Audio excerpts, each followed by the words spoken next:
Members, we have a special presentation today. The presentation will start off with none other than Senator Rarick. Senator Rarick. Thank you, Mr. President and members. I'd like you to draw your attention up to the gallery. We have Director General Lei from the Taiwan office based out of Chicago with us today, as well as a number of folks from Minnesota who are originally from Taiwan. And we're here today to reaffirm our relationship, both economically and personally, with the folks of Taiwan. The one thing, members, I do, before we get into the resolution, I want the folks from Taiwan to know that Senator Champion, myself, Senator Hoffman, and everyone here is keeping the people of Taiwan in their thoughts and prayers as they recover from the earthquake that hit Taiwan recently. Again, appreciate Senator Champion and everything he has done to help coordinate their being here today and having this resolution read. And so with that, Mr. President, I would yield to Senator Hoffman. Senator Hoffman.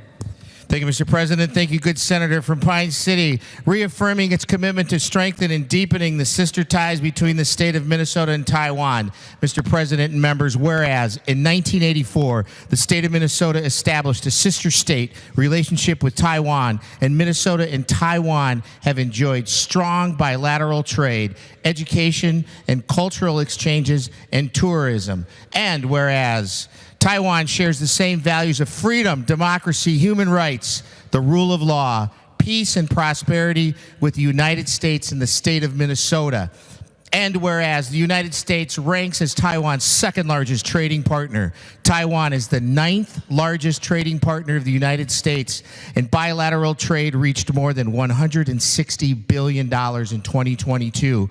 And whereas Taiwan imported $4.4 billion worth of United States farm products in 2021, making it the 7th largest market for United States agricultural products overall, the 4th largest market on a per capita basis among the top 10 United States agricultural export destinations, and the 7th largest market for the United States soybeans and corn. And Senator Mohammed. Thank you, Mr. President. Whereas due to its high quality produce, the United States remains one of Taiwan's largest sources of agricultural products, supplying more than 1/5 of the country's major agriculture imports.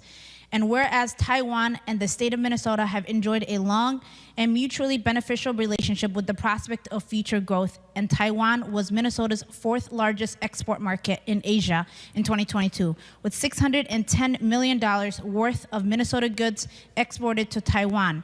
And whereas Taiwan provided more than 100,000 masks to Minnesota during the COVID-19 pandemic in a gesture of goodwill to meet a global humanitarian need. And whereas Minnesota-Taiwan bilateral economic relationship, it is essential to support Minnesota's businesses to enhance their economic engagement with Minnesota based on the 1979 Taiwan Relations Act. Article 14 of that act stipulates that wherever the law of the United States refer or relate to foreign countries, nations, states, governments, or similar entities, such terms shall include and such laws shall apply with respect to Taiwan. It is legitimate for Minnesota business to refer to Taiwan as Taiwan in conducting their business with Taiwan. And whereas negotiations for bilateral trade agreements, the avoidance of a double taxation agreement, and the Indo-Pacific Economic Framework for prosperity between Taiwan and the United States are an important step toward further strengthening bilateral trade between our countries, thereby increasing Minnesota's exports to Taiwan and increasing bilateral investment and technical collaboration through tariff reduction and other trade facilitation measures. Senator Coleman. Thank you, Mr. President. Continuing on, whereas Taiwan has undertaken a policy of steadfast diplomacy in its international relations, Taiwan is capable of and willing to fulfill its responsibilities and to collaborate with the world to deal with the challenges of humanitarian aid and disease control. And whereas during this year's Asian American, Native Hawaiian, and Pacific Islander Month, we celebrate Minnesota's vibrant Taiwanese American community that has enriched the state's culture, cuisine, and commerce for decades. And now, therefore, be it resolved by the Senate of the State of Minnesota that it reaffirms its commitment to strengthening and deepening the sister ties between the state of Minnesota and Taiwan. Senator Herr. Be it resolved that the Senate reaffirm its support for Taiwan Relations Act and encourage Minnesota businesses to refer to Taiwan as Taiwan. Be it further resolved that the Senate endorse Taiwan's effort to secure the signing of the bilateral trade agreement and avoidance of double taxation agreement and the Indo-Pacific economic framework for prosperity with the United States, and reiterate its support for a closer economic and trade partnership between the state of Minnesota and Taiwan.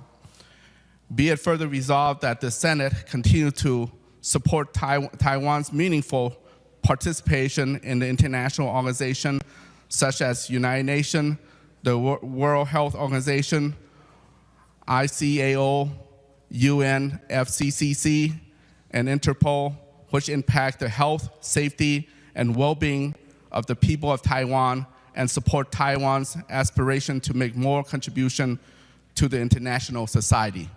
Thank you, Mr. President. Senator Rarick for final comments. Thank you, Mr. President. Members, please join me in welcoming our guests from the Office of Taiwan based out of Chicago and Director General Lei.